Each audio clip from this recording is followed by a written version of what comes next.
Macron et de Bernard Arnault est dans une impasse. Fini la croissance. Il n'y a plus de place que pour la destruction de l'environnement, la précarisation des salariés, la destruction des services publics, le renforcement des secteurs rentiers du capitalisme. Ils ont choisi pour issue une fuite en avant raciste et autoritaire. Sur leur talon, l'extrême droite et ses relais, dans les médias et au sein même du gouvernement. Le racisme et les discriminations se font chaque jour plus pesants et menaçants, avec une augmentation de 11% des actes racistes cette année. Bayrou, qui joue avec les mots des racistes en évoquant une submersion migratoire qui n'existe pas. La remise en cause du droit du sol, ce droit du sol qui a fait la France depuis le XIVe siècle. Le résultat, une agression fasciste tous les 2 jours, des meurtres racistes, une menace terroriste d'ultra-droite que le ministère de l'Intérieur refuse de voir. Le discours nationaliste visant à opposer les populations et les travailleurs en fonction de l'origine, de la couleur de peau, de la religion, est une vieille recette de l'extrême droite. Les politiques du bouc émissaire, désignant les étrangers comme responsables des difficultés et des angoisses, ont toujours accompagné les périodes de crise et la montée du fascisme. La porosité entre l'extrême droite et le sommet de l'État est manifeste. Il n'est question que de submersion migratoire, de remise en cause du droit du sol et de politique contre les travailleurs étrangers avec ou sans papier. Face à ces répressions xénophobes et racistes, la CGT réaffirme que ce n'est pas l'immigration qui crée le dumping social, mais l'absence de droits.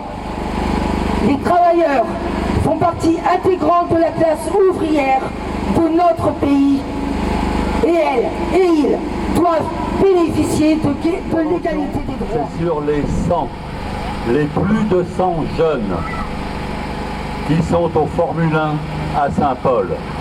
Ils sont jeunes, ils sont mineurs, ils sont étrangers. Ils sont nos frères pourtant, selon la phrase de Louis Aragon dans la fiche rouge. Oui, ils sont là privés de droit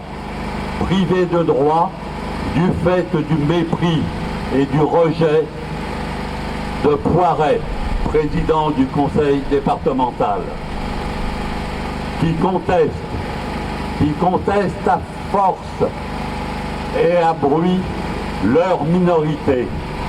Poiret refuse que ces jeunes soient considérés comme des mineurs. Mais la justice, le droit, les réhabilite à plus de 90% et les reconnaît mineurs. Pour autant, le même continue de vouloir les marginaliser et les priver de droits en les parquant au Formule 1 et en leur refusant l'accès à l'éducation.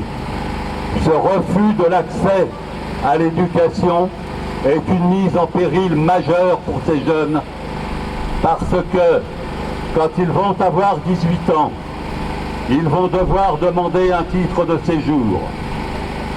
Et ce titre de séjour est conditionné à leur engagement pendant au moins 6 mois en amont de leur majorité à un cursus de scolarisation ou de professionnalisation. De ce fait, ne pas les scolariser. L'ambiance générale se dégrade. Et nous redoutons, nous, au niveau du MRAP, comme l'histoire le rappelle, qu'il y ait des ratonnades ou d'autres crimes. Nous en profitons pour dénoncer l'indignation à géométrie variable de certains hommes politiques qui ne s'indignent de crimes que lorsqu'ils concernent la population française, entre guillemets, de souche. Et qui, lorsqu'il s'agit de maghrébins ou de migrants, sont tout à coup silencieux.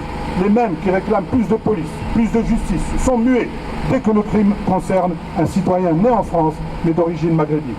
Lors de la marche blanche qui a suivi le quintuple meurtre à Dunkerque, personne n'a souligné l'absurdité de l'assassinat des migrants, même leurs noms, Mustapha et Hamid, n'ont pas été cités. Quelle stratégie devons-nous mettre en œuvre pour faire entendre la raison à la justice, pour faire qu'elle reconnaisse le caractère raciste de ce meurtre? Il faut que la justice agisse de manière à ce que d'autres crimes n'aient pas lieu. Pour cela, la stratégie est simple. Il faut qu'on fasse en sorte que la population française en général, et celle du Dunkerquois en particulier, soit le plus informée possible de la réalité de ce crime. Aujourd'hui, c'est le blackout. Quand je parle du crime autour de moi, les gens découvrent. Lors d'une réunion de préparation des semaines de l'égalité, j'ai évoqué ce crime qui s'est passé tout près de chez nous et tout le monde est tombé des nues en découvrant ce qui s'était passé.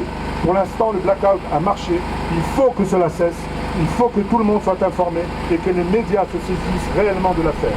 C'est pourquoi j'appelle tout le monde à diffuser cette information le plus largement possible. Ce n'est que le début de quelque chose car la requalification en crime raciste n'est pas encore acquise. Mais au-delà de la requalification, il faudra certainement ne pas arrêter de se mobiliser, car la montée de l'extrême droite fait peser des menaces d'autres crimes. Là, on est passé à l'action. Aujourd'hui, les crimes ont eu lieu. Je vous invite à signer la pétition qui est en ligne.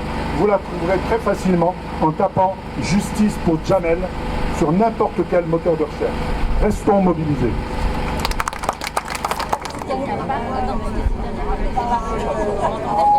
Je sais pas si là où c'est parti.